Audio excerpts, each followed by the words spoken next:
Hello everyone, welcome back to the channel. So before we begin today's lesson, let us do a very small experiment. So now this is a pen and this is a ball. So now both are at rest. So why we call this as at rest? Because the position of this object is not going to change with this object, and position of the ball is also not changing with respect to this object. So that means we can say the object is at rest. Now in order to move these objects, so what we need to do? Will they move by their own? No. So we need to push it so that the object comes in motion. Again, we will try to move this object. So by applying what? Push. So when object already in a motion, so again we need to apply a push so that the object comes in rest. So have you ever wondered what causes the motion? So here the answer is force. Let us understand what is force. So what is force? A force is a push or a pull acting on an object. Example, pushing a door, pushing a drawer, kicking a football, moving a chair. So these are some examples. Using this we can understand what is a force. Force is a push or a pull acting on an object. The type of quantity, scalar or a vector. So scalar means what? The quantity which has only magnitude, not direction, called as scalar quantity, and the quantity depend on the magnitude and the as well as direction, called as vector quantity. So in order to measure the length of this pen, so we will measure from the left to the right, and it comes 10 centimeter, and when we measure it from right to the left, reading will come the same, 10 centimeter. So we can say it is not depend on the direction. So such a type of quantity, in order to measure the quantity, it is independent of direction, so called as a scalar quantity. Now when we apply a force in this direction, so then we can say the object is moved in this direction. When a force is applied in this direction, the object has moved in this direction. And if the force is applied from the both side, then we can say the object is stopped.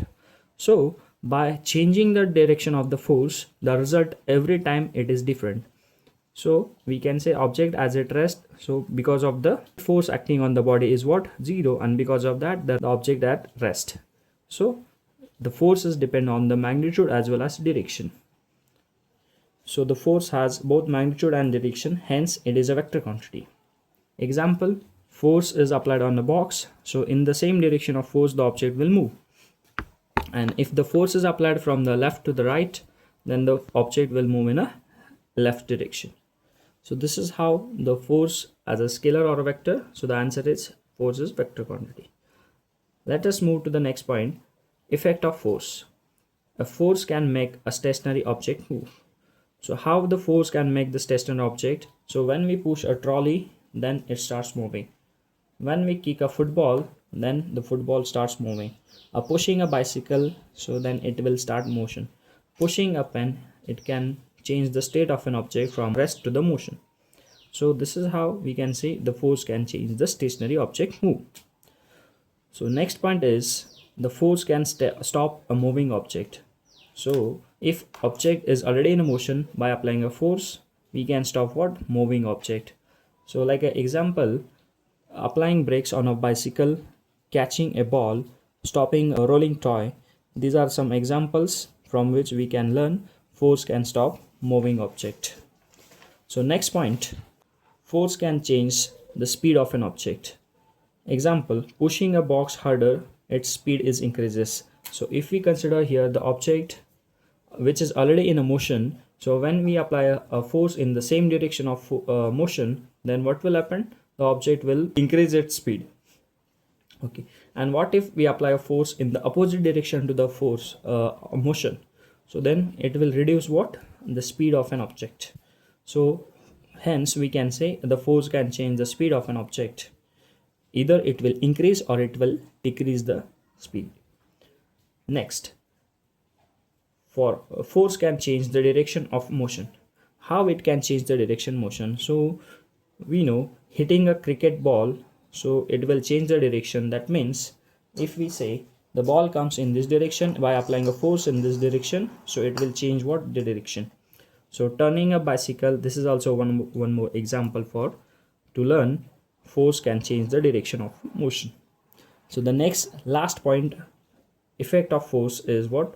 Force can change the shape or the size of object. Example, how it can change the shape and size of the object. So for that, let's say if we applies a force in this direction and this direction, if the force of magnitude of the force is very larger, then we can say the object's shape will change. So like if we consider a smiley ball here, so when we apply a force from both direction, it will definitely change the what? Shape of an object. So that is what we can say, a force can change what? Shape of an object. Clear? What is the unit to measure the force? So SI unit to measure the force is what? Newton. And the CGS unit, which is the smallest unit to measure what? Force, is called as dyne. So how we are going to define 1 Newton force? So 1 Newton is the force which accelerates a body of mass 1 kg through 1 meter per second square. So this is what we called as 1 Newton force.